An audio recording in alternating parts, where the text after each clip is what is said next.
I'm one of the oldest in this room, but some of those old timers up in here. Is there anybody in here that served in Vietnam? Wow, you mean I'm the only veteran in here? But at the end of when we pulled the last troop out of Vietnam, we left the South Vietnamese government well armed and supplied. And they couldn't last a year. Within a year, the North Vietnamese had overran them. With everything that we had supplied them, it was gone. And the reason why is because the South Vietnamese was fighting for money. But your North Vietnamese was fighting for under commitment. They was committed to that cause. They was volunteering when the South Vietnamese had to do on-the-street drafts. That's the difference. That's the difference we saw at the beginning of Common Ground. We saw whites that came down and understood the privilege that they had as being white and used that privilege to work in African American communities that was able to supply, fulfill a need that no one else would try to even fulfill. Those that didn't believe that every black in New Orleans was a looter, that came down and not offering any charity, but solidarity.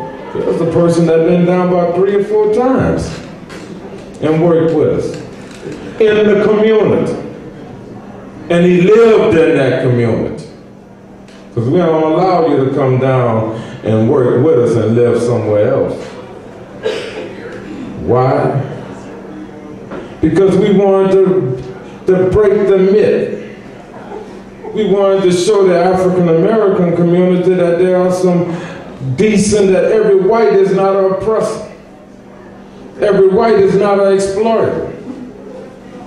And at the same time, we wanted to show the whites that every black that's up in our communities don't have a knife or a gun, that we all are not criminals, that we are God-fearing, hard-working individuals. And we did this. It never would have been a common ground if it would have been all black. If it would have been all black, they would have killed us. They would have killed us and said that the lie that they tried to portray was true. That I was an old black militant that put a spell on a bunch of young kids and had them out robbing, you know, and stealing, and then bringing all this ill-gotten gain to my house, and I'm selling it out of my house. It sounds funny, but that's what happened. And the only reason why when they came to raid us that it didn't happen is because they seen all these white kids. So they couldn't. They thought they had the wrong address. But these are the things that help us to get things started. You know, individuals that have made that stand, and they continue to make. When they closed down public housing, I would say over half of the people that stood out there and demonstrated against it, many of them getting maced and arrested, was former common grounders. So these are the things that can happen when people move off of commitment. When people are challenging. Because I'm going to tell you, unless we do stand up for justice, justice cannot prevail on its own.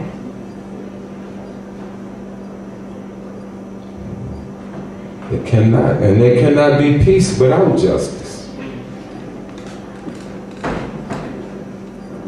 So again, you know, it was just the idea. And I'm going to tell you, they went through hardships. At one time, we had 700 volunteers living in an abandoned school building without any heat. In a winter with how many bathrooms? How many toilets? 4.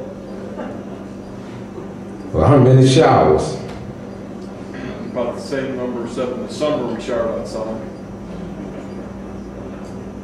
For the whole, I mean, that's for a whole winter. 700 people. And they endured.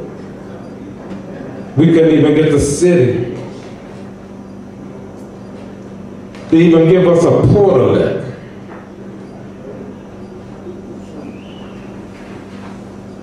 Say we have served over 180,000 people in the state of Louisiana. We are not even recognized as a relief organization.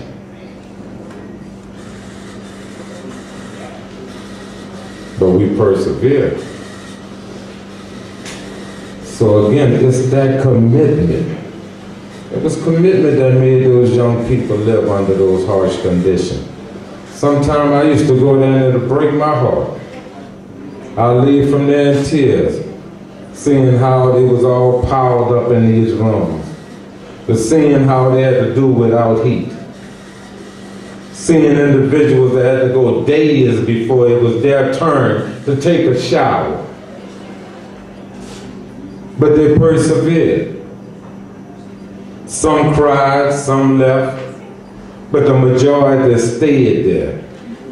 And to see smiles on their faces under these harsh conditions, it showed me, one, that it was winnable. Because I know that nothing would change the fact that this is the sacrifices that they were making. I know that there's another event that's going to happen, so I'll just take a couple of more questions and I'll keep them short as for my response. Is there any more? I know the homeless population has skyrocketed since Katrina. Can you talk about what's going on there, maybe your shelter started? Well, again, if you take, and first of all, I just want everybody to know, no one had to leave New Orleans. No one had to leave the greater New Orleans area after Katrina. They didn't have to displace people and send them all around the United States. There was enough places that was safe in Louisiana, right there in the greater New Orleans area, that it could accommodate everybody that was affected by the flood. But this was done. Why the homeless population increased? Because for many of those who left, when they came back, they couldn't go into their homes. In public housing, it didn't just close them down. They put barbed wire fences around them and steel plates on the windows and doors. So if you was from public housing and you came back and you couldn't get into your house, where you going? On the street. That's the reason why we started our women's center. If you're there and you need a job in the midst of this construction boom and nobody will hire you simply because you're black and you're from one of these housing developments that the work is going on in your development, where you going at? But on the streets.